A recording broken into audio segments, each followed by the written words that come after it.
A mother with triplets knocked on a billionaire's door on Christmas Eve, holding an envelope. But what he discovered upon reading the letter left him speechless. Snowflakes danced gently under the Christmas lights as Claire adjusted the heavy envelope in her trembling hands. 11:45 p.m. 15 minutes to midnight. 15 minutes to change everything. "Mum, I'm cold," whispered Anne, the youngest of the triplets, her golden curls escaping from her red hat. Claire pulled her daughter closer, while Louis and Michel huddled against her worn coat. Before them, the Laurent mansion stood imposing, its lit windows revealing the Christmas party happening inside. Laughter and music escaped through the cracks, a cruel contrast to the heavy silence enveloping Claire and her children outside the iron gates. "Is that a castle, Mum?" Michel asked, his green eyes, identical to those of the father he never knew, shining with childlike fascination. Claire swallowed hard, memories flooding her mind like an avalanche. 7 years ago, on this very date, she had made her decision. The newspaper in her hands reported her parents' death in a tragic accident, but the hidden document in her drawer told a different story. A story of betrayal, greed, and destruction, signed by Robert Laurent. "No, sweetheart," she replied, her voice steady despite the turmoil in her chest. "It's just a big house where a man who needs to know the truth lives." The envelope weighed like lead in her hands. Inside it, not only proof of the triplets' paternity, but also documents that would destroy the empire Robert had built on the ruins of her life. Louis, the most observant of the three, tugged at the sleeve of his mother's coat. "Why are we here on Christmas Eve, Mum? I thought we were going to make cookies like every year." Claire knelt in the snow, looking into the 3 pairs of eyes that were her only reason to keep going. "Sometimes, my loves, Christmas gifts come in different forms. Today we're delivering a very special gift." The mansion's extravagant decorations blinked in red and gold, garlands and bows adorning every pillar. Claire still remembered the day she discovered the truth about Robert, the same day she found out she was pregnant with triplets. The irony of fate, carrying the children of the man who destroyed her family. "It's time," she murmured, more to herself than to the children. Her fingers tightened around the envelope where she had written, "For Robert Laurent, the truth can't wait another Christmas." The snow began to fall heavier, as if the very sky wanted to witness what was about to happen. Claire adjusted the children's coats one last time, her heart beating to the rhythm of the revenge she had planned for 7 long years. "Come on, little ones," she said, taking the first step toward the front door. "It's time to meet your father." The doorbell echoed like a funeral bell through the mansion. Claire could hear footsteps approaching from the other side of the door, the moment she had rehearsed thousands of times finally arriving. In her arms, the envelope carried more than papers. It carried the power to destroy an empire, reveal a paternity, and perhaps avenge a destroyed family. But as the triplets huddled against her, Claire felt for the first time a pang of doubt. The doorknob turned slowly. It was too late to turn back. The plan was in motion, like an avalanche that couldn't be stopped. And when the door finally opened, Claire knew that this Christmas Eve would change not only her life, but the lives of everyone about to discover that some gifts come wrapped in devastating truths. The door opened, revealing Robert Laurent in all his imposing glory. The perfectly aligned tuxedo, the gold watch on his wrist, the same expensive cologne Claire still kept in her memory. For a fleeting moment, their eyes met, and she saw the exact moment recognition hit him. "Claire," his voice faltered as his gaze shifted between her and the 3 children. The champagne glass in his hand trembled slightly. Behind him, the Christmas party was in full swing. Women in designer dresses, men in expensive suits, waiters circulating with silver trays. A 5-meter Christmas tree dominated the main hall, its ornaments probably costing more than Claire's annual rent. "Good evening, Robert," she said, her calm voice masking years of resentment. "Forgive me for interrupting your party, but there's something that can't wait any longer." Louis, always the protector, stepped forward as if wanting to defend his mother. Anne partially hid behind Claire's legs, while Michel, ever curious, stared intently at Robert. Your children?" Robert asked, his voice a hoarse whisper. His green eyes, identical to Michel's, scanned the children's faces with a mix of growing fascination and terror. "May we come in?" Claire asked, deliberately ignoring the question. "What I have to show shouldn't be seen out here." Robert hesitated for a moment, then opened the door wider, gesturing for them to enter his private office, away from the party. The contrast was stark. Claire and the children's simple but dignified clothes against the mansion's ostentatious luxury. "Do you kids like hot chocolate?" Robert abruptly asked the children, his voice attempting to sound casual as he closed the office door. "With marshmallows," Anne asked timidly, speaking for the first time. "Martha," Robert called, and a maid appeared almost instantly. "Bring hot chocolate for the children, with marshmallows." Claire watched as the triplets settled on the leather sofa, their worn boots leaving small snow prints on the Persian rug. Robert couldn't take his eyes off them, especially Michelle, who was his miniature copy. "The first document," Claire said, pulling a smaller envelope from the larger one. "I suggest you read it now." Robert opened the envelope with hands that tried not to tremble. His eyes scanned the paper, and Claire saw the exact moment the color drained from his face. This can't be possible," he murmured, sinking heavily into his mahogany chair. "The DNA test says otherwise," Claire replied coldly. "They were born on March 15th, exactly 9 months after that last night by the lake." The children, oblivious to the growing tension, exclaimed in joy when Martha returned with the hot chocolate. Robert watched their every move as if seeing ghosts, the way Louis blew on the hot drink, identical to his own habit. Anne's shy smile, the same as his late mother's. Michelle's decisive gestures, a mirror of his own as a child. "Why now?" he asked, his voice almost a whisper. "After 7 years." Claire leaned forward, her eyes fixed on his. "Because this is just the beginning, Robert. The first move in a game you started long ago when you destroyed my family." "Mom," Michelle called, interrupting the moment. "Can I have more marshmallows?" "Of course you can," Robert replied automatically, before Claire could open her mouth. It was the first time he spoke as a father, even unknowingly. Claire watched the scene with a mix of conflicting emotions. For 7 years, she had rehearsed this moment, planned her revenge down to the smallest detail, but seeing Robert interact with his children, even if briefly, made something inside her waver. "There are more documents," she said, her voice regaining firmness.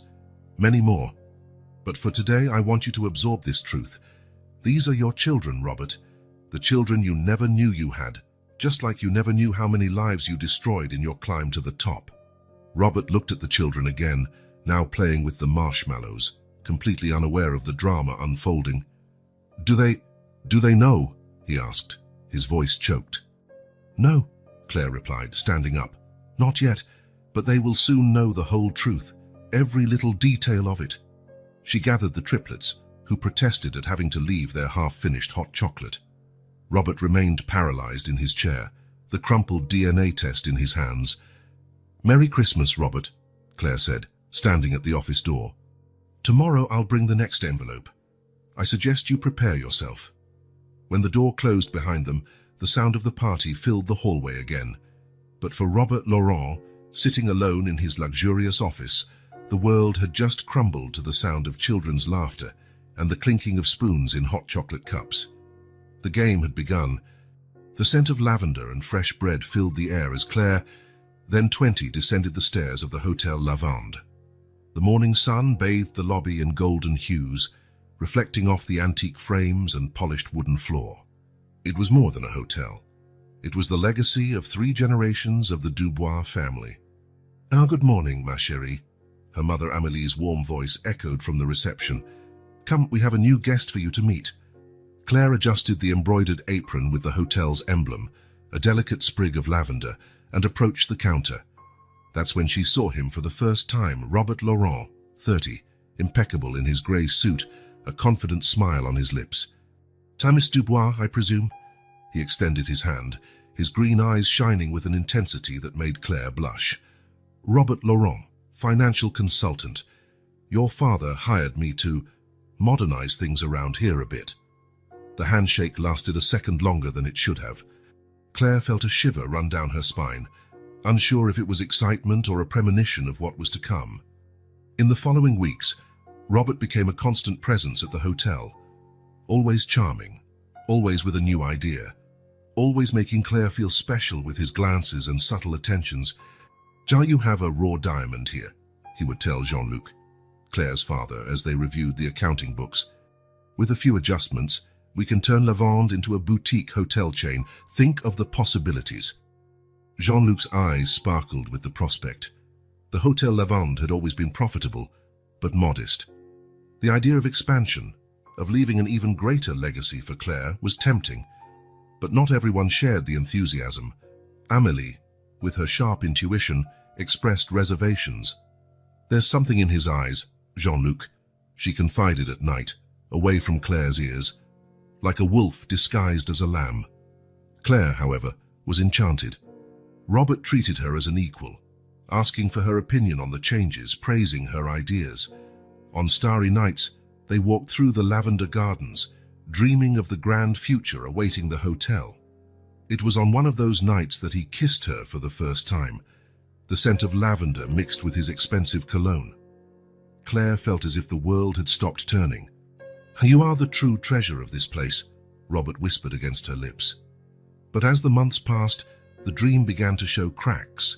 Long-trusted suppliers were replaced by others, supposedly more efficient, but who delivered inferior quality products. Loyal employees, some who had worked at the hotel for decades, were fired in the name of efficiency. "You have to break a few eggs to make an omelette," Robert argued when Jean-Luc expressed concern. "Trust me." And Jean-Luc trusted. How could he not trust the man who was transforming his small hotel into a rising empire? How could he not trust the man who made his daughter smile like that? But then came the first real signs of trouble. Overdue bills, mysteriously cancelled reservations, negative online reviews that seemed to come out of nowhere. "It must be the competition trying to sabotage us," Robert assured. Don't worry, I have a plan." The plan, as Claire would discover much too late, was the complete ruin of the Dubois family. On a rainy October night, when the hotel was almost empty, Claire overheard a heated argument coming from her father's office. She silently approached the slightly open door. "You've ruined us," Jean-Luc's voice trembled with anger. "All those contracts, the loans, it was all a fraud." "Business is business, my dear." Robert's voice sounded cold, devoid of his usual charm. "You should have read the fine print." "I'll report you," Jean-Luc threatened. "I won't let you destroy my family's legacy." The sound of cruel laughter made Claire shiver. And who would believe you? A bankrupt hotelier against a successful businessman. Be reasonable, Jean-Luc. Accept the buyout offer and we can forget all this. Claire wanted to scream, wanted to burst in and confront Robert, but shock kept her paralyzed. When she finally regained her senses and opened the door, the office was empty. Through the window, she saw her parents' car driving away hurriedly. 3 hours later, she received the call that would change her life forever. Accident on the road, heavy rain, brakes failed. The policeman's words blurred into a haze of pain and disbelief. Claire fell to her knees in the hotel lobby, the scent of lavender now feeling suffocating. In the days that followed, as she dealt with grief and funeral arrangements, Claire discovered the extent of the damage. The Hotel Lavande was drowning in debt, mortgaged to the last cent. Fraudulent contracts had been signed, transferring ownership to a mysterious holding company. And Robert? He had vanished like smoke, leaving behind only destruction and a broken heart. On the day of the funeral, as the rain gently fell on her parents' coffins, Claire spotted a familiar figure in the distance. Robert, impeccable in a black suit, watched the scene with an indecipherable expression. Their eyes met for an instant, and in that moment Claire felt something inside her harden. A week later, the Hotel Lavande was closed. Claire, at 20, found herself alone in the world, without family, without a home, without a future. While packing the few things she could salvage, she found a newspaper announcing Robert Laurent's meteoric rise in the business world. That night, sitting in the empty room that had been her home for 2 decades, Claire made a promise to herself and to the ghosts of her parents. One day, no matter how long it took, she would have her revenge. What she didn't know was that fate had its own plans, and that her revenge would come wrapped in the cries of 3 newborns exactly 7 years later. The reflection in the clinic bathroom mirror showed a different woman from the broken young girl of 5 years ago. Claire Dubois, now 25, adjusted the name tag on her white coat. Claire Martin, it read. A common name, easy to forget. Perfect. Getting the job as a nurse at the city's most exclusive private clinic was not easy. Months of planning, a meticulously crafted resume, fake references that cost a small fortune. But she did it. And now, she was just steps away from her target, Robert Laurent. Miss Martin, Mr. Laurent is ready for his routine exams. The receptionist's voice sounded over the intercom. Claire took a deep breath, practicing the gentle and professional smile she had rehearsed for months. Upon entering the exam room, her heart raced, but not for the reason she imagined. Robert was there, older, more sophisticated, but with the same piercing green eyes she remembered. For a moment, Claire feared being recognized, but his gaze passed over her without any sign of recognition. "Good afternoon, Mr. Laurent. I'll take your vital signs," she said, her voice calm and neutral. In the months that followed, Claire became a constant presence in Robert's routine. Always professional, always discreet. She observed, listened, and slowly began to gain his trust. "You know, Miss Martin," Robert commented one day as she measured his blood pressure, "there's something about you that reminds me of someone I knew a long time ago." Claire felt a chill down her spine but maintained her composure. "I hope it's a pleasant memory, Mr. Laurent." He smiled, a smile that she once found charming but now knew hid so many secrets. Not all memories are they? It was at that moment that Claire realized Robert carried his own ghosts, and she would use that to her advantage. Gradually, their interactions became more personal. A coffee here, a prolonged conversation there. Claire built a careful persona, the dedicated nurse with a sad past, parents killed in a car accident, ironically, and modest dreams. Robert, in turn, began to lower his guard. Perhaps it was the familiarity he felt with her, without knowing why. Perhaps it was the loneliness of a man at the top, with no one to truly trust. The kiss happened on a rainy night, 6 months after their first meeting at the clinic. Robert had stayed late, complaining of headaches. Claire was on duty. "You're different from all the ones I've known," he whispered, his lips millimeters from hers. Claire hesitated. This was not the plan. Feeling something for him was not the plan. But when their lips met, years of anger and pain mixed with a passion she thought she had buried long ago, the romance blossomed quickly. Robert, always cautious in his relationships, seemed to have found in Claire someone he could fully trust. She, in turn, struggled internally. Each smile, each touch, each moment of intimacy was a battle between the love reborn and the vengeance she had sworn. It was during a weekend at his country house that Claire made her biggest discovery. While Robert slept, she searched his office, finding documents proving fraud, bribery and manipulations that went far beyond what had happened to her family. With trembling hands, she photographed each page, each piece of evidence of Robert's true nature, and it was on that same night, with the evidence safe on her phone, that she discovered she was pregnant. The positive pregnancy test seemed to mock her. 2 pink lines that represented the ultimate conflict between her heart and her mission. In the weeks that followed, Claire lived in a whirlwind of emotions.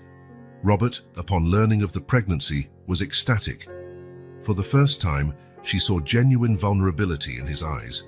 "Let's get married," he proposed, a diamond ring in his hands. "I want to do everything right this time," Claire smiled, tears in her eyes, but they were not tears of happiness. They were tears of conflict, of pain, of an impossible decision that had to be made. One night, alone in her small apartment, she spread out all the evidence she had collected. Photos, documents, recordings, enough to destroy Robert Laurent and everything he had built. Next to them, she placed the first ultrasound of the baby. "Josh, what should I do?" she whispered to the empty room, as if the ghosts of her parents could answer. The decision came with dawn. Claire could not, would not, abandon her mission. Not after everything she had been through, not after everything Robert had done. But she also could not deny the life growing inside her. With renewed determination, she outlined a new plan. She would use the pregnancy, use Robert's love, to collect even more evidence, to get even closer to the heart of his empire. "I'll marry you," she said to Robert the next morning. "But I want to be part of everything. Your life, your business, everything." Robert, blinded by what he believed was true love, agreed enthusiastically. "So we'll be partners in everything, my love." In the months that followed, as her belly grew, Claire infiltrated deeper and deeper into Robert's world. Each signed document, each business meeting, each whispered phone conversation was a piece of the puzzle she meticulously assembled. And then, in the 7th month of pregnancy, came the surprise. Triplets. 3 innocent lives that further complicated her plan of revenge. On the night she discovered they would be 2 boys and a girl, Claire cried. She cried for the love she felt for her unborn children. She cried for the vengeance that still burned in her chest. She cried for the conflict that tore her soul apart, but when the tears dried, her resolve was stronger than ever. She would carry out her plan, not only for her parents but for her children, to give them a world where men like Robert Laurent could not destroy lives with impunity. On the day the triplets were born, with Robert holding her hand and tears of joy in his eyes, Claire made a silent promise. She would wait. She would wait until her children were old enough to understand. She would wait until she had all the pieces in place, and then, when the moment was perfect, she would bring down Robert Laurent's house of cards, revealing to the world, and to him, the truth behind Claire Martin. The perfect plan was in motion, sealed with the cries of 3 newborns and the kiss of a man who had no idea of the hurricane awaiting him. The wall clock in Robert's office struck midnight when he finally opened the envelope Claire had given him. The sound of the Christmas party, now distant, contrasted with the sepulchral silence enveloping him. With trembling hands, Robert unfolded the first document. It was a DNA test, clinically detailed and irrefutable. His eyes scanned the lines of genetic information, stopping abruptly at the conclusion. Probability of paternity, 99.999%. "No," he murmured, his voice choked. "It can't be." But the evidence was there, in black and white. Louis, Anne, and Michelle, the 3 little ones he had just met, were his children. Children he never knew existed. Robert slumped heavily into his chair, his mind a whirlwind of questions. How was this possible? Why had Claire never told him? And then, like a thunderbolt, realization struck him. Claire Martin, Claire Dubois, the same person. "My God," he whispered, running his hands over his face. "What have I done?" The second document in the envelope was a letter. The elegant handwriting of Marie, his late wife, was unmistakable. Robert felt a chill down his spine as he began to read. "My dear Robert, if you are reading this, it means I am no longer among the living, and the truth has finally come to light.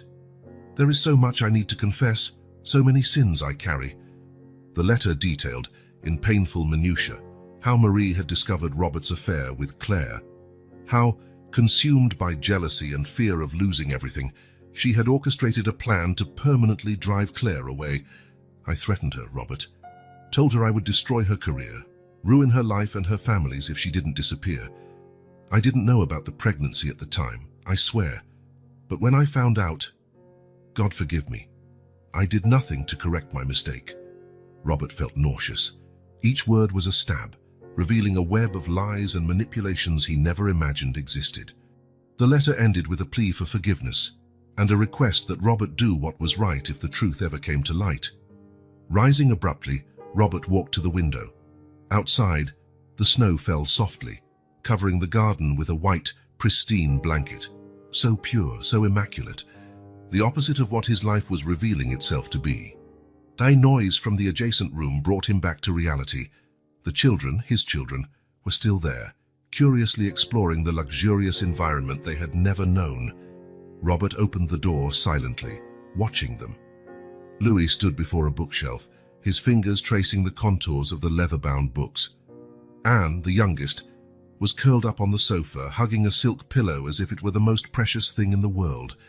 And Michelle. Robert felt his heart skip a beat. Michelle stood before a large mirror, his green eyes, identical to Robert's own, fixed on his reflection. For a moment, past and present merged, and Robert saw himself as a child in that same position. "And you like the house?" he asked softly, startling the children.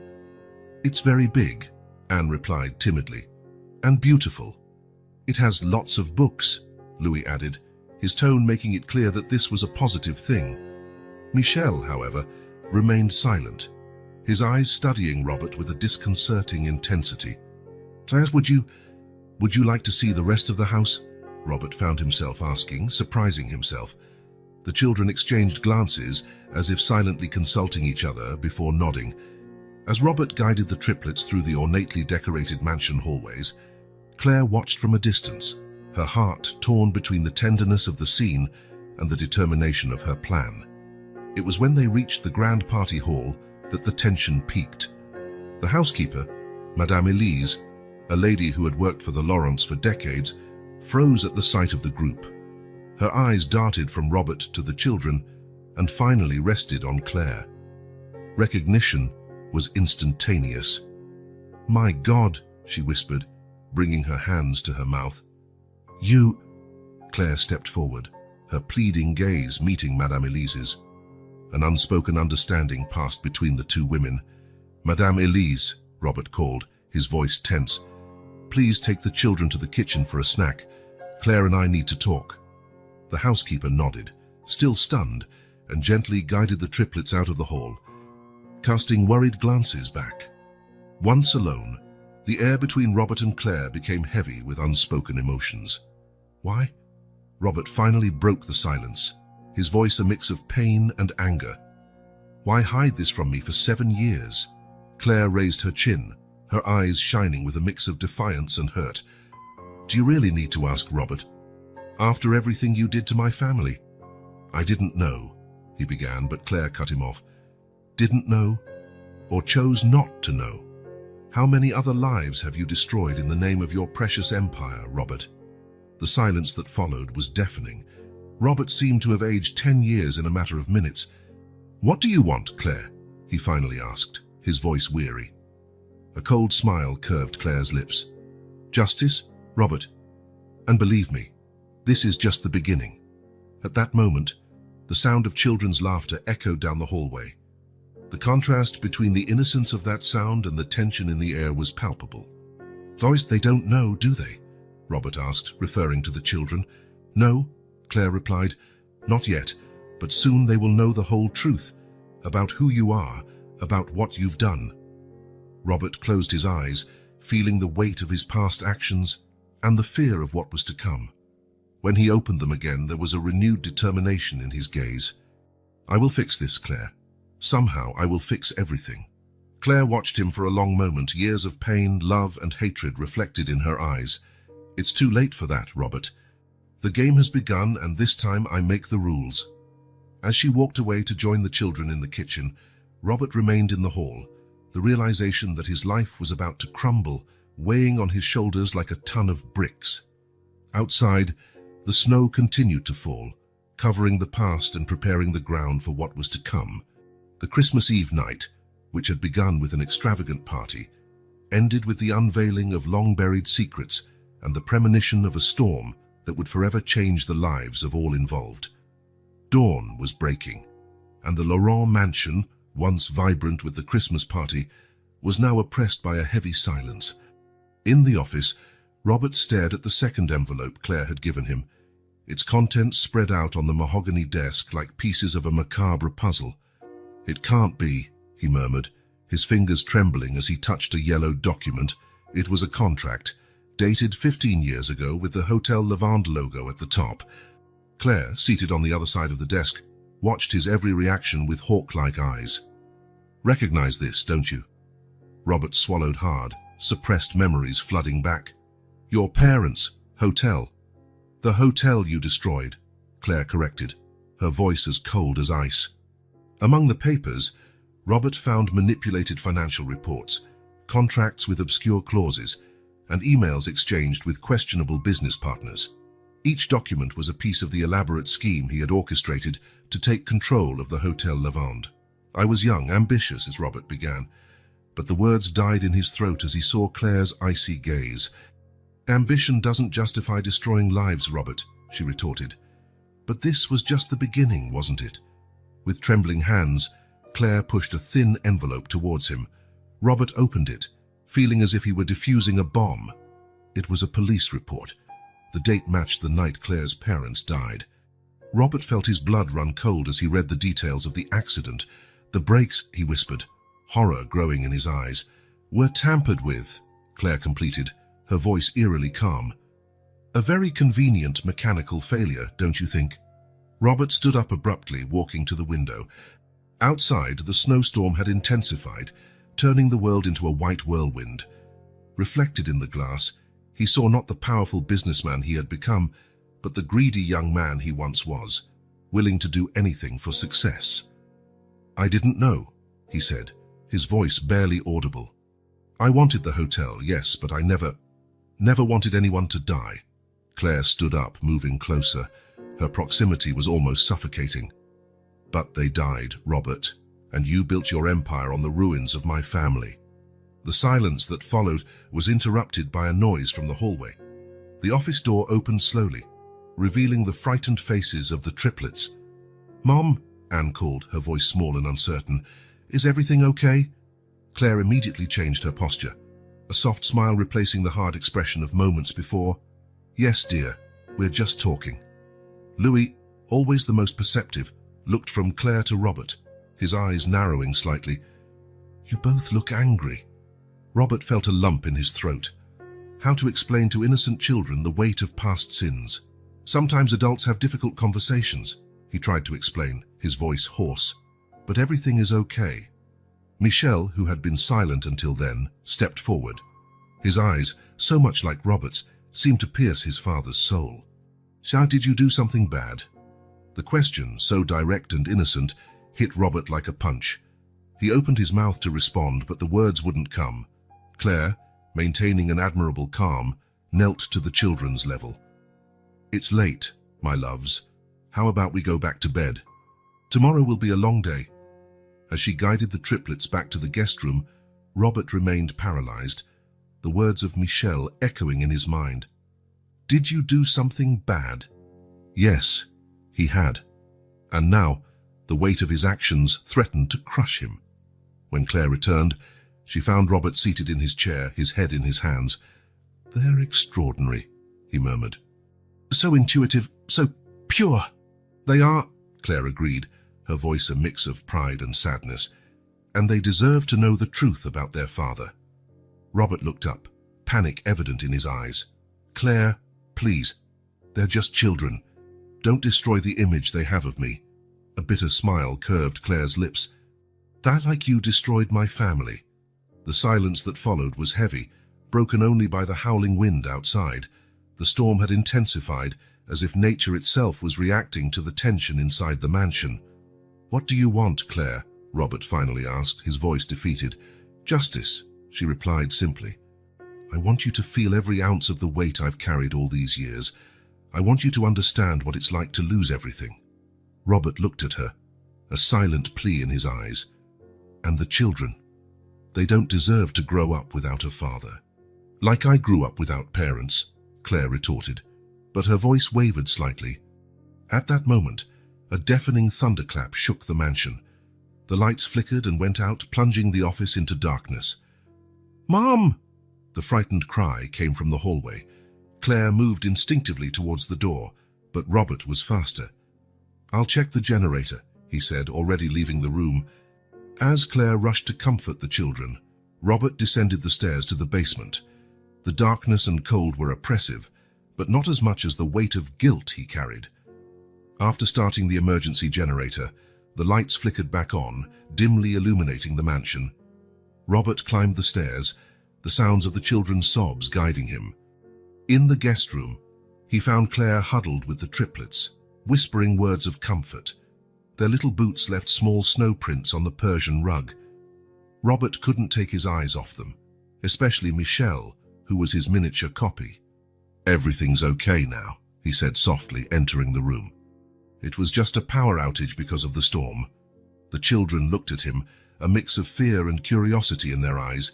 Anne reached out a trembling hand towards him, and Robert felt his heart break. At that moment, looking at Claire and the children he barely knew, Robert Laurent made a decision. No matter what Claire planned, no matter the price he would have to pay, he would do whatever it took to make things right. "I'll make some hot chocolate for everyone," he announced, his voice filled with an emotion he couldn't name. As he headed to the kitchen, Robert knew that dawn would bring more revelations, more pain. But for the first time in years, he felt a glimmer of hope. A hope for redemption, for a chance to be the man, the father he should have been all these years. Outside, the storm continued to rage. But inside the Laurent mansion, another storm, years in the making, was slowly beginning to subside. Christmas morning arrived quietly and coldly, the storm from the night before leaving a white, pristine world outside the Laurent mansion. Inside out, however, the tension was palpable, as if the air was charged with electricity. Robert found Claire in the library, the first rays of sun reflecting off the countless leather-bound books. She stood before the fireplace, the dancing flames mirrored in her determined eyes. "It's time, Robert," she said, without turning around. "I want to hear it all, every sordid detail of your plan to destroy my family." Robert felt the weight of the world on his shoulders. He knew this moment would come, but it didn't make it any easier. He sat heavily in a leather armchair, running his hands over his tired face. "Where do you want me to start?" he asked, his voice defeated. "From the beginning," Claire replied, finally turning to face him. "When you decided that the Hotel Lavande would be yours, no matter the cost." Robert closed his eyes, memories flooding his mind. "I was young, too ambitious. I saw the hotel's potential, but I knew your parents would never sell, so I devised a plan." He began to detail the elaborate scheme: fraudulent contracts, manipulated accounting books, pressure on suppliers to raise prices. Each word was like a knife in Claire's heart, but she absorbed it all, her expression unchanging. "The loans," Claire said, her voice trembling slightly. "How did you get my father to sign?" Robert swallowed hard. I forged his signature. I had access to the documents, studied for weeks until I could make a perfect copy." Claire closed her eyes, the pain evident on her face. "And Marie, what was her role in all this?" It was at this moment that Robert hesitated, remorse clear in his eyes. "Marie found out what I was doing. At first, she was horrified, threatened to expose me. But then what?" Claire pressed. "Then she saw an opportunity," Robert confessed, shame evident in his voice. "Marie always wanted a life of luxury, of status. She saw in my plan a chance to achieve that." Claire felt as if she had been punched in the stomach. Marie, the woman she once considered a friend, had been an accomplice in her ruin. "It was her idea to drive you away," Robert continued, his voice almost a whisper. "She feared you would find out, that you would ruin everything. I didn't know about the threats, Claire. I swear I didn't know." The silence that followed was deafening. Claire struggled to process everything she was hearing, years of pain and anger mixing with a new understanding of the extent of the betrayal she had suffered. "And my parents?" she finally asked, her voice trembling. "The accident," Robert paled visibly. "I never wanted anyone to get hurt, Claire. The brakes, it was a genuine accident, but I knew they were going to confront my partners that night. I could have stopped it, could have confessed everything, but I was a coward." The tears Claire had held back for so long finally began to fall. Years of pain, of loss, of loneliness, all coming to the surface at once. It was at this moment that a small noise caught their attention. Turning towards the slightly open library door, they saw 3 pairs of wide eyes watching them. Louis, Anne, and Michel were there, having heard most of Robert's confession. Their young faces showed a mix of confusion, fear, and an understanding beyond their years. "Dad!" Michel called, his voice small and uncertain. "Did you hurt Mum?" Robert's world crumbled in that instant. Seeing the fear and disappointment in his children's eyes was more than he could bear. He fell to his knees, tears streaming down his face. I made terrible mistakes," he sobbed, reaching out trembling hands towards the children. "For mistakes I can never fully undo." Claire, seeing the suffering in her children's eyes, felt for the first time a pang of doubt in her plan for revenge. Was it fair to expose the children to all this pain? Louis, always the bravest, stepped forward. But you can fix it, can't you? Mom always says we should fix what we break. The innocence of the statement hit Claire and Robert like a thunderbolt. For a moment, they saw the situation through the children's eyes. Not a game of revenge and redemption, but a broken family in need of healing. Claire knelt next to the triplets, choosing her words carefully. Sometimes, adults make very big mistakes. Mistakes that deeply hurt other people. Like when I broke Grandma's vase, Anne asked timidly. A sad smile crossed Claire's lips. A bit more serious than that, dear. But yes, the idea is similar. Robert, still on his knees, looked directly into Claire's eyes. I know I don't deserve forgiveness, he said, his voice choked. But I'll do anything. Anything to try to fix what I've done. Not for me, but for them. He gestured towards the children. Claire felt something shift inside her at that moment. The revenge she had nurtured for so long, the desire to see Robert suffer and lose everything, began to lose its flavor. Seeing Robert interact with his children, even if briefly, made something inside her waver. It won't be easy, she said finally, her voice firm but no longer cold. There's a lot to repair, a lot to explain.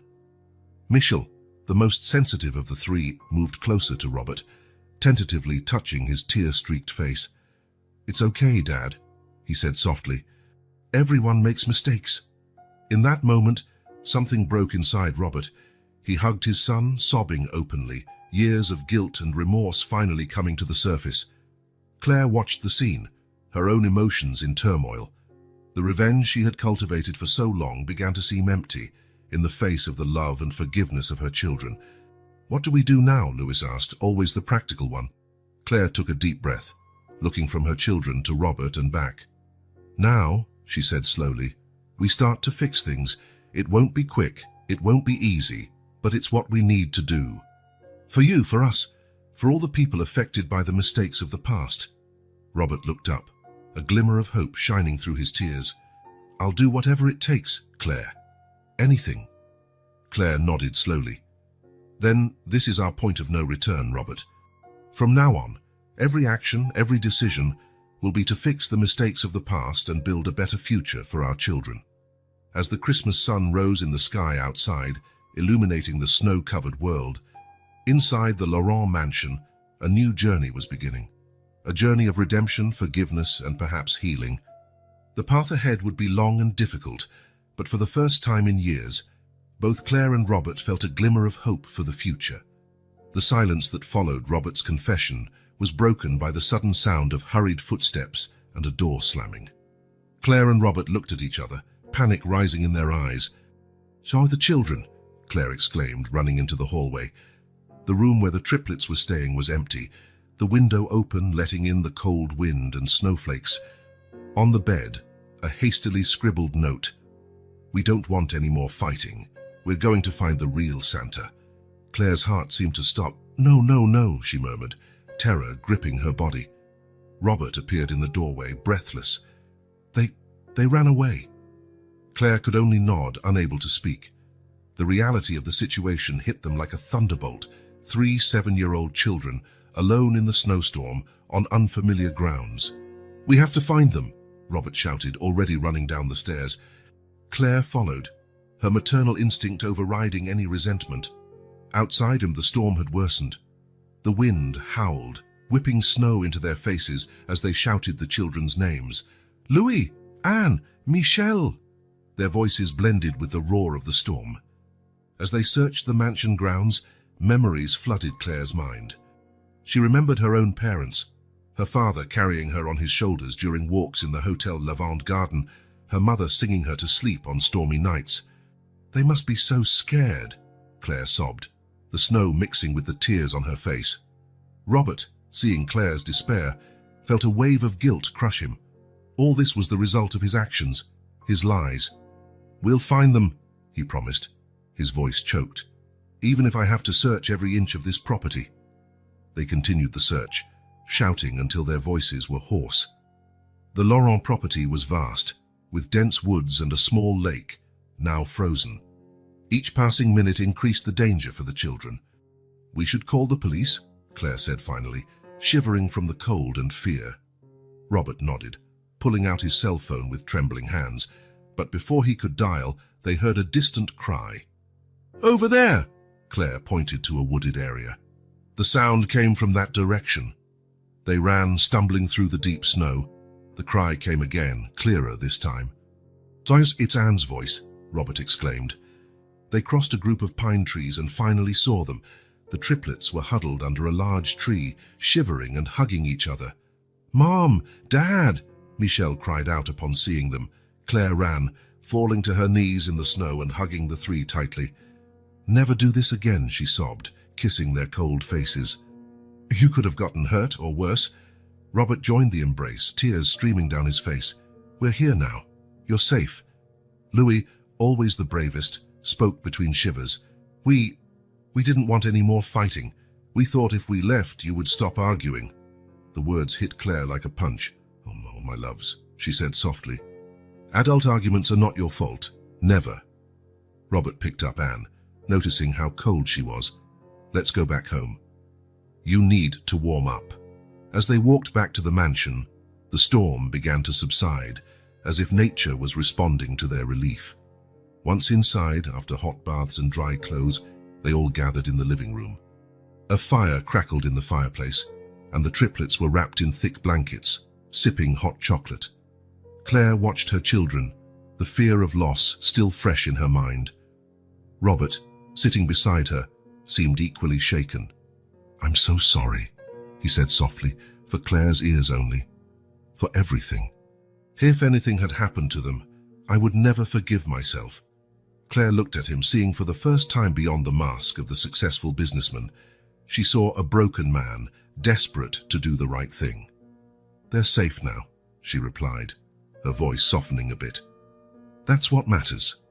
Robert nodded, then turned to the children. "Say, Louis, Anne, Michelle, I owe you an apology. What you heard today, it's complicated and probably very confusing for you." The triplets looked at him with a mix of curiosity and apprehension. "I made many mistakes in the past," Robert continued, his voice trembling slightly. "Mistakes that hurt your mother and many other people. There's no excuse for what I did, but I want you to know that I am truly sorry, and I'll do everything I can to make things right." Claire felt a pang in her heart. The man speaking now was very different from the one she had planned to destroy. The revenge she had nurtured for so long began to seem empty in the face of Robert's genuine remorse and the evident love he showed for the children. "We're sorry too," Louis said, surprising the adults. "We shouldn't have run away.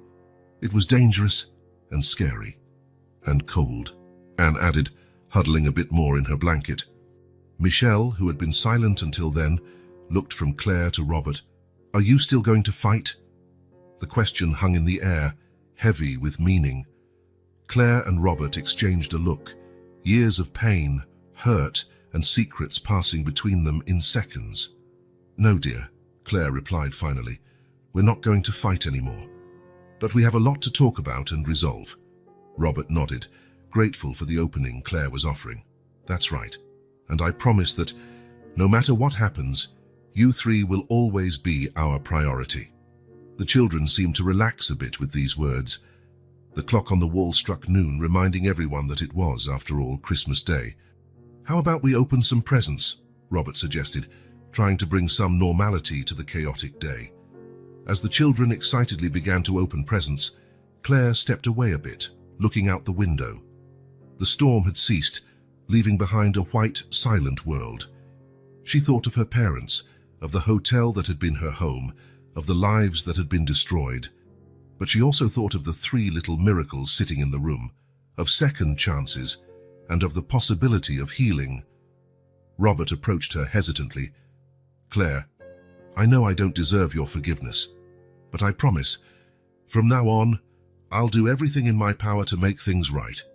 Not just for you or the children, but because it's the right thing to do."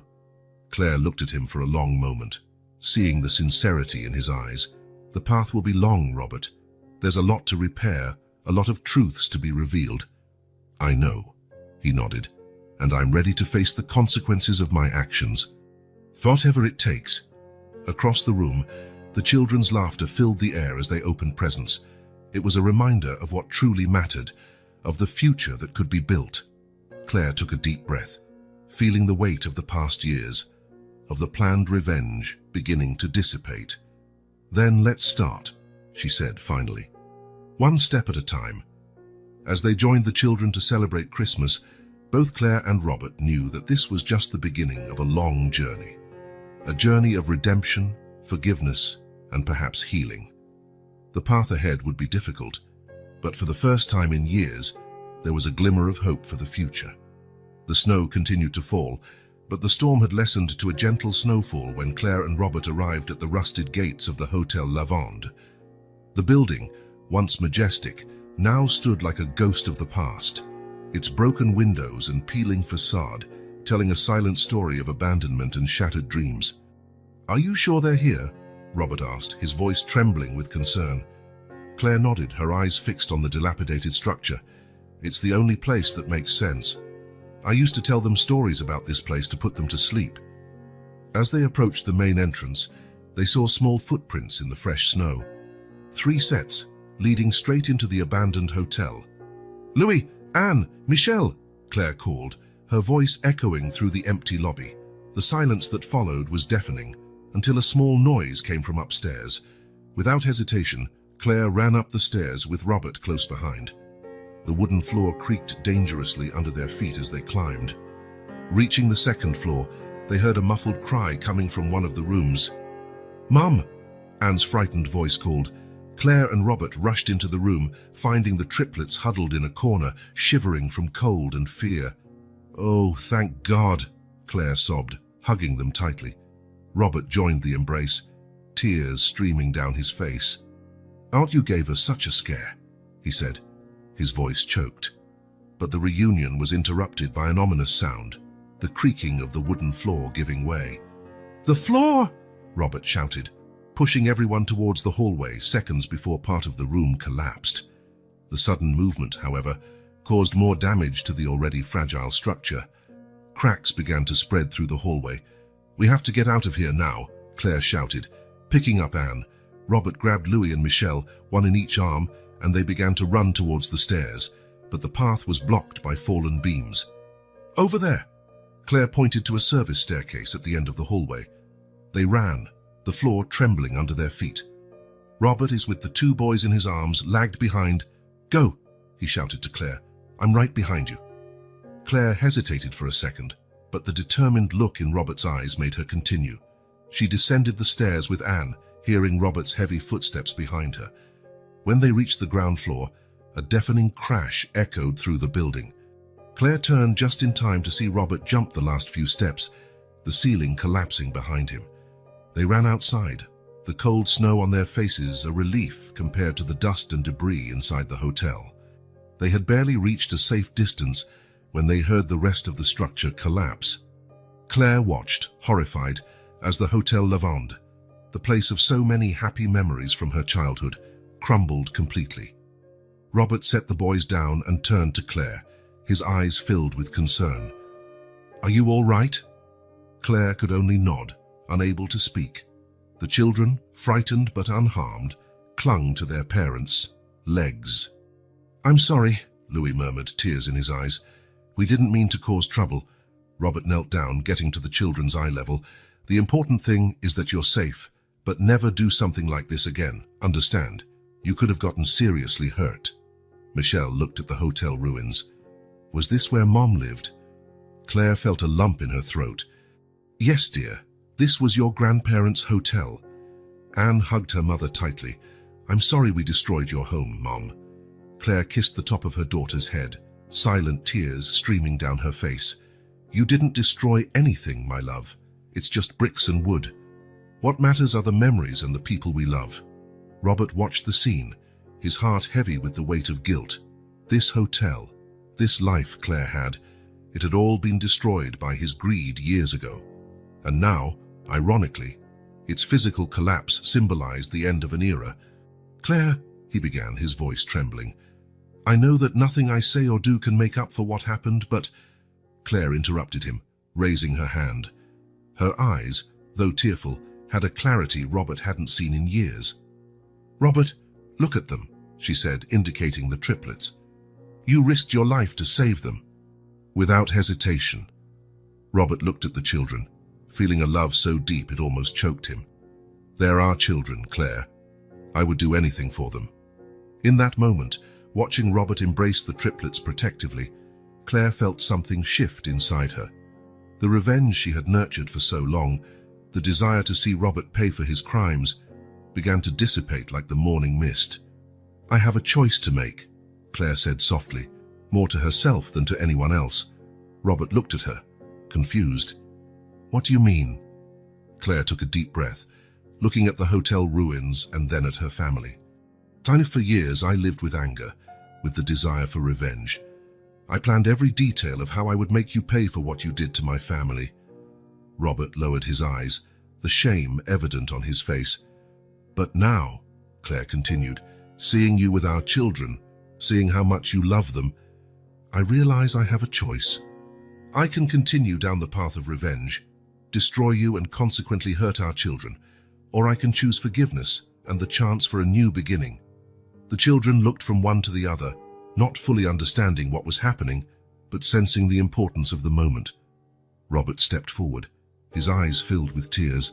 "Claire, I don't deserve your forgiveness."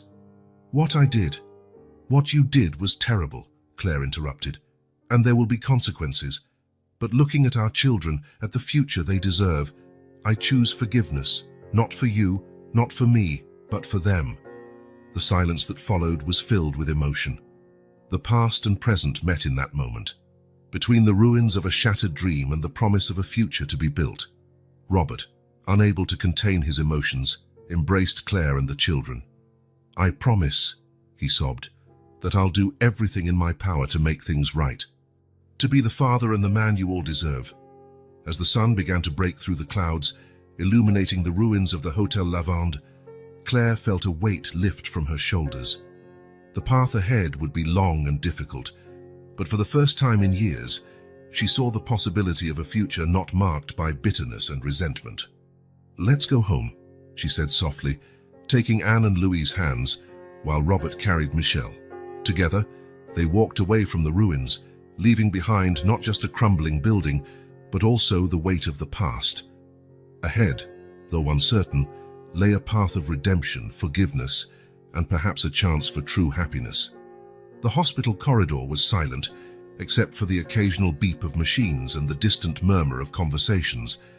Claire was sitting in an uncomfortable plastic chair, her eyes fixed on the door of the room where the triplets were being examined.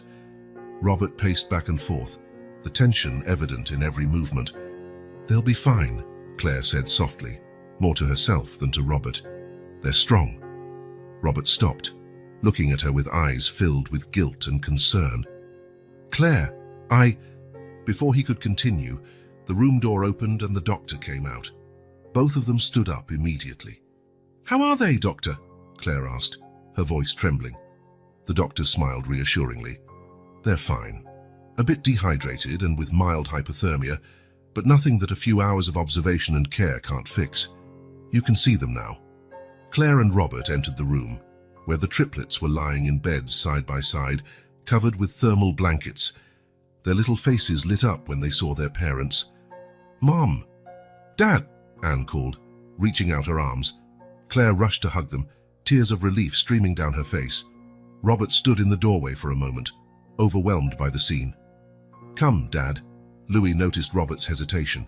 With hesitant steps, Robert approached and joined the family embrace. For a few minutes, they stayed like that, just feeling each other's presence, grateful to be together and safe.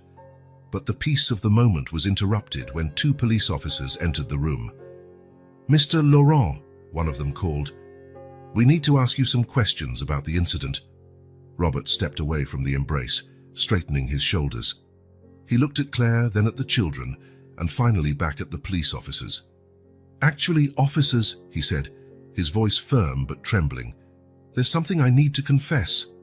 Claire widened her eyes, realizing what Robert was about to do. "Robert, no," she began, but he interrupted her with a pleading look. "It's time to face the consequences, Claire," he said softly. Turning to the police officers, he continued, "Gentlemen, what happened today is a direct result of my past actions. Criminal actions that caused irreparable damage to many people, including Mrs. Dubois' family." The police officers exchanged surprised looks, while Claire watched, her heart pounding. Robert began to detail his past actions: the fraud, the financial manipulation, the scheme that led to the ruin of the Hotel Lavande, and, indirectly, the death of Claire's parents. The children listened in silence, their eyes wide with confusion and fear. Claire, torn between the shock of Robert's public confession and concern for the children, didn't know how to react. When Robert finished his confession, the room was silent for a few tense seconds. The police officers exchanged serious looks. "Mr. Laurent, understand that what you just confessed are serious crimes," one of them said. "We'll have to take you to the station for a formal statement." It was at this moment that Claire felt something shift inside her. Seeing Robert ready to face the consequences of his actions, willing to sacrifice everything for the sake of truth and family, she made a decision. "Wait," Claire said, her voice firm. All eyes turned to her. "Before you take Robert, there's something you need to know." Claire then told her part of the story, how she had planned her revenge, how she had used the children as part of her plan, how she too had manipulated situations to get to this point. "What Robert did was wrong, yes," she concluded, "but I'm not innocent in this story either. If you're taking him, you'll have to take me too." The triplets, listening to all this, began to cry. "No," Michelle shouted, "don't take our parents."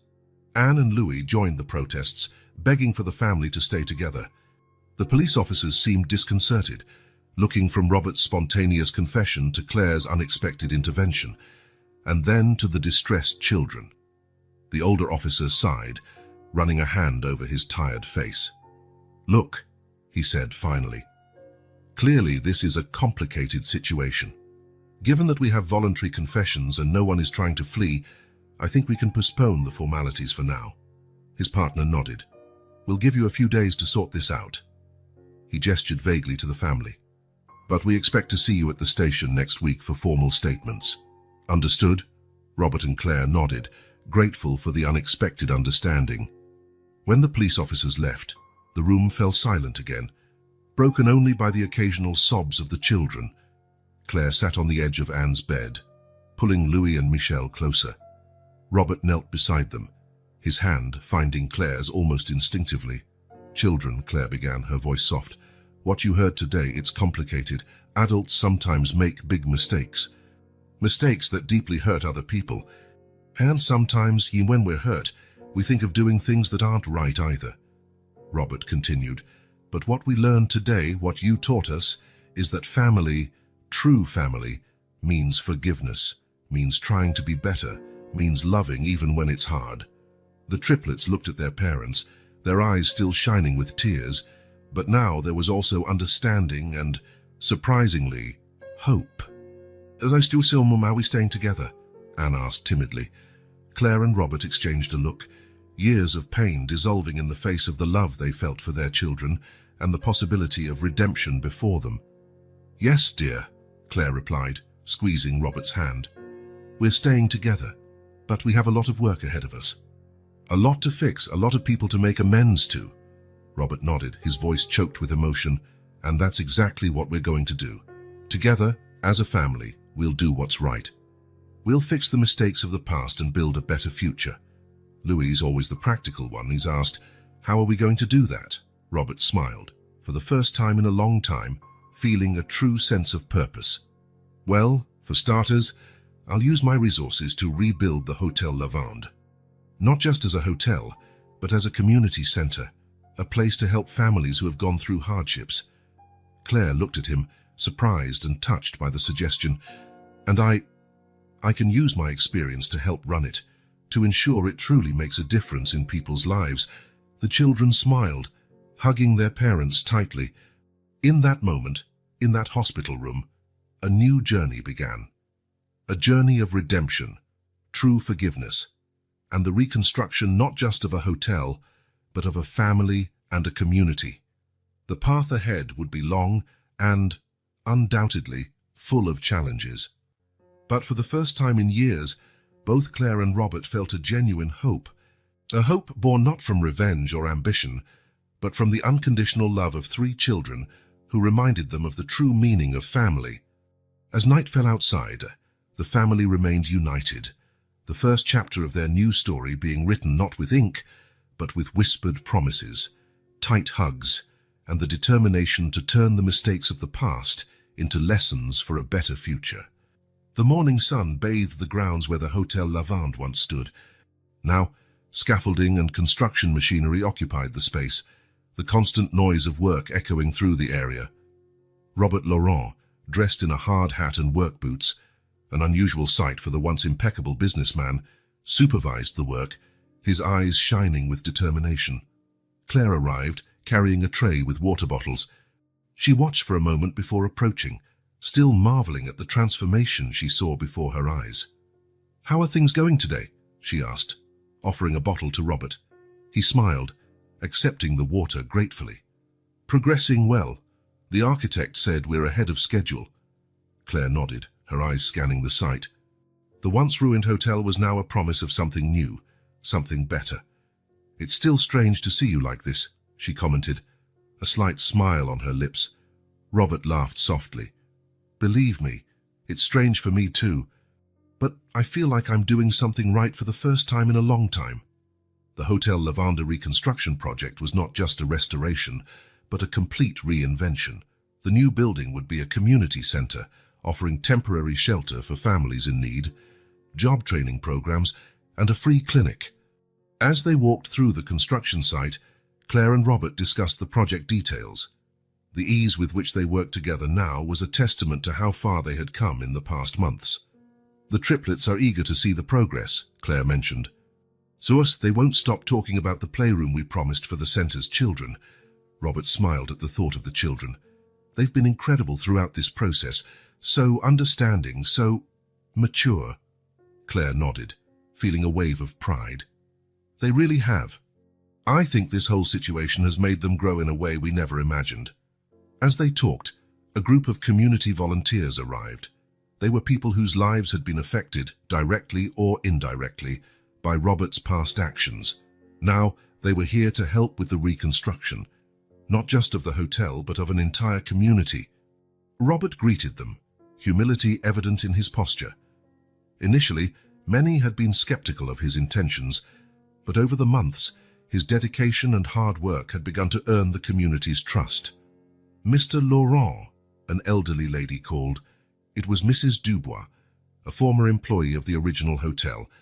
"I brought some old photos I thought might be useful for decorating the new lobby."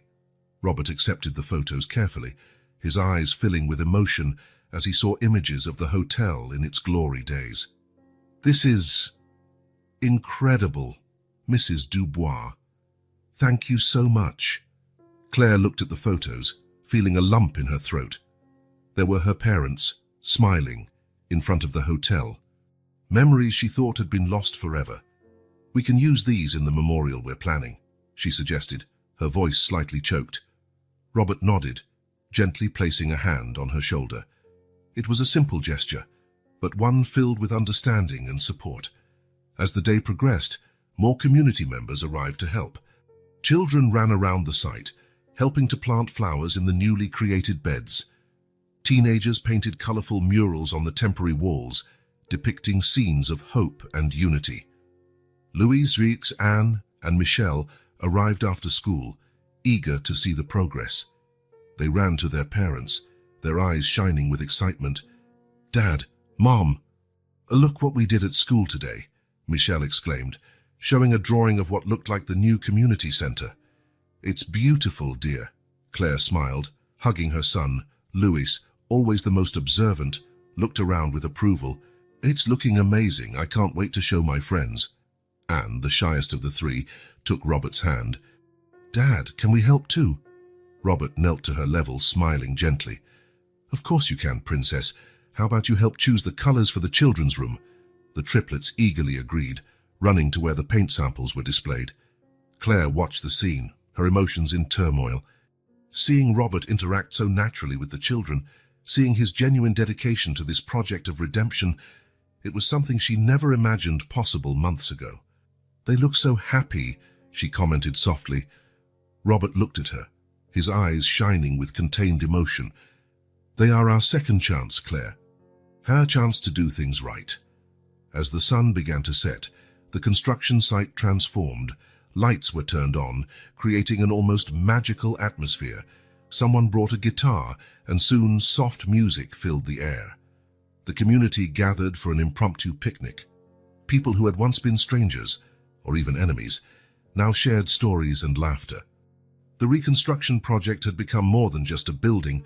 It was the reconstruction of community ties, of trust, of hope. Claire found a moment of quiet, stepping away from the crowd, looking at the skeleton of the new building, lit against the night sky. She felt a deep sense of peace. The hotel of her parents was being reborn, not just in physical form, but in spirit.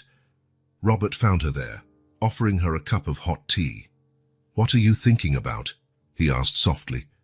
Claire smiled, accepting the drink. "About how life takes turns. A year ago, I was consumed by the desire for revenge.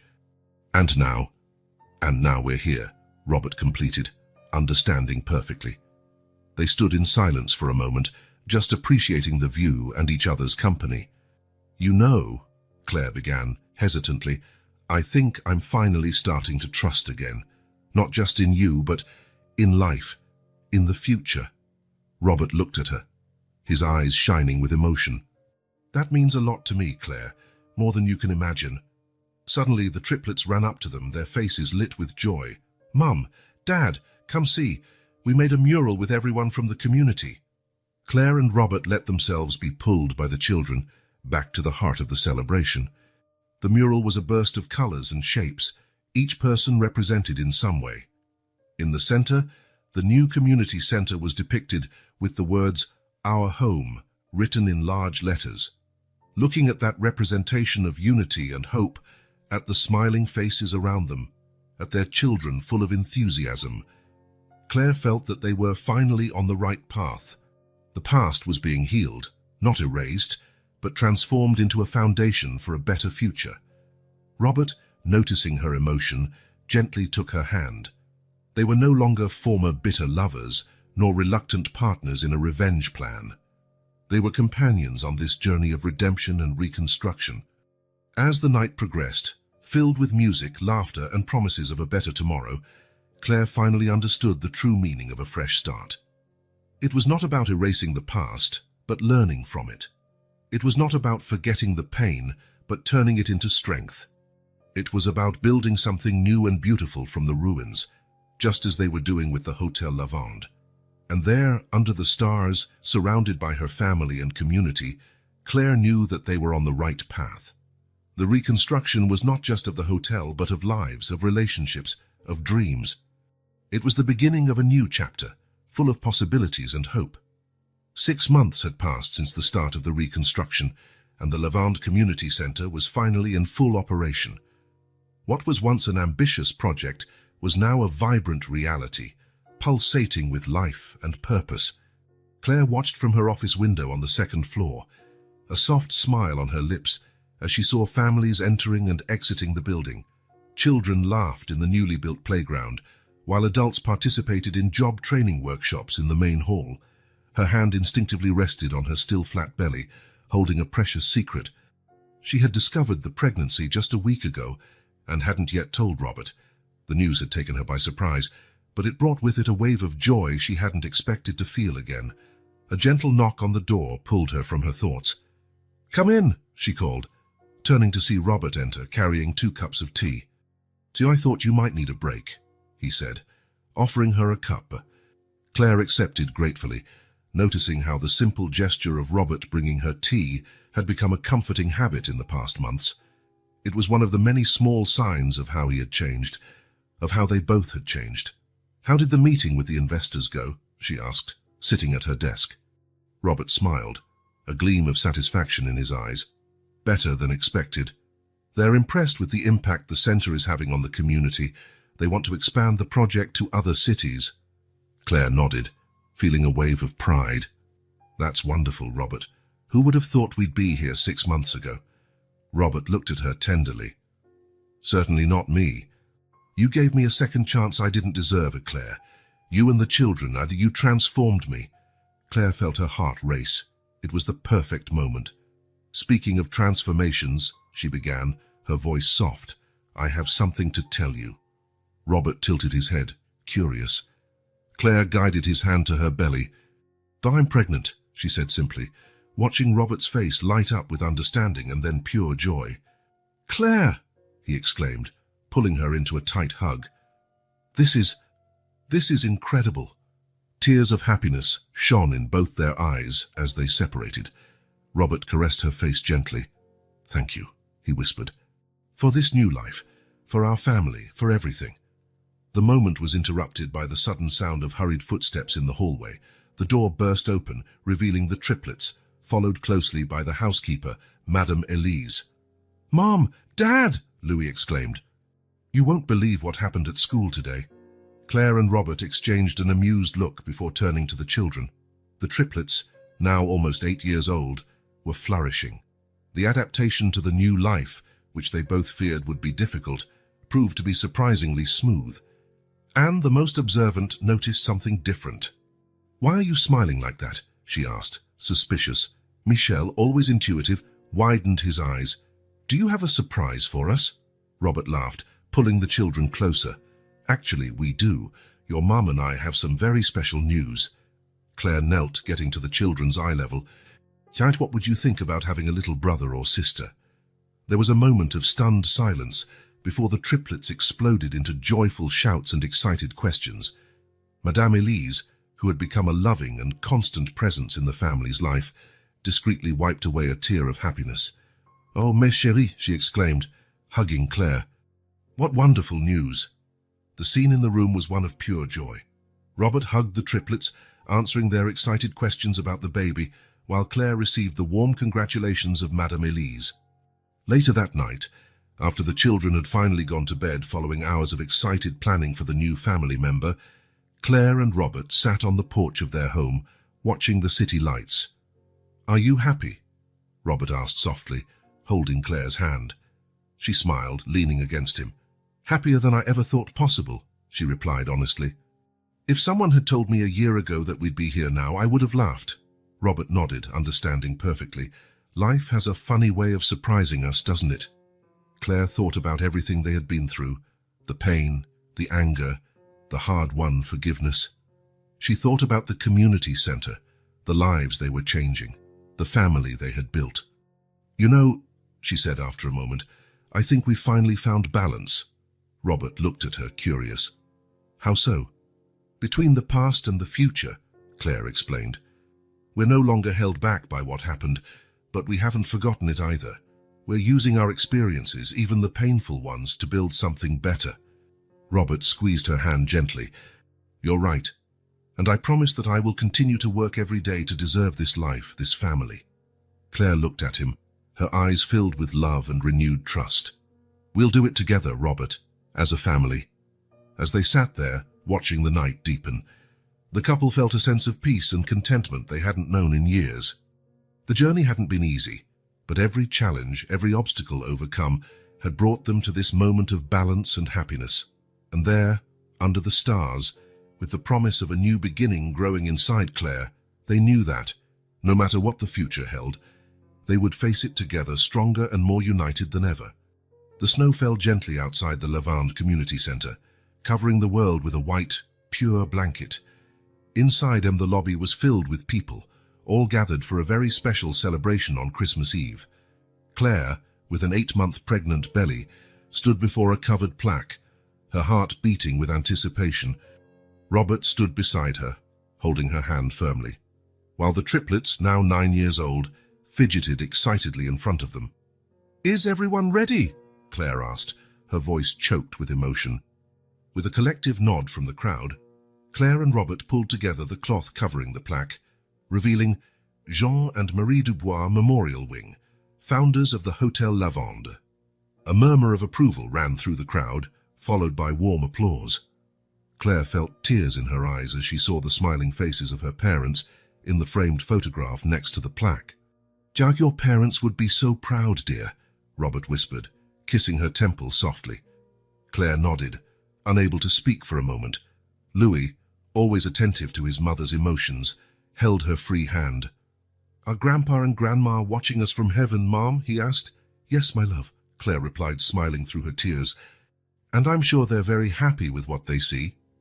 The ceremony continued with Robert, giving an emotional speech about transformation, forgiveness, and the true spirit of community. As he spoke, Claire couldn't help but reflect on the incredible journey they had undertaken in the past year. After the speech, to everyone's surprise, Robert turned to Claire. "A year ago, on this very night, our lives changed forever," he began, his voice trembling slightly. "You gave me a second chance I didn't deserve, Claire, and every day since then I've worked to be worthy of that forgiveness, of that love." Claire looked at him, confused but deeply moved. Robert then knelt before her, pulling out a small box from his pocket. "See, Claire Dubois, will you do me the honor of renewing our vows, here and now, before our family and community?" Breathless, Claire nodded, tears of joy streaming down her cheeks. "Yes, 1,000 times yes." The crowd erupted in cheers and applause. The triplets jumped with excitement, while Madame Elise quickly organized an impromptu ceremony.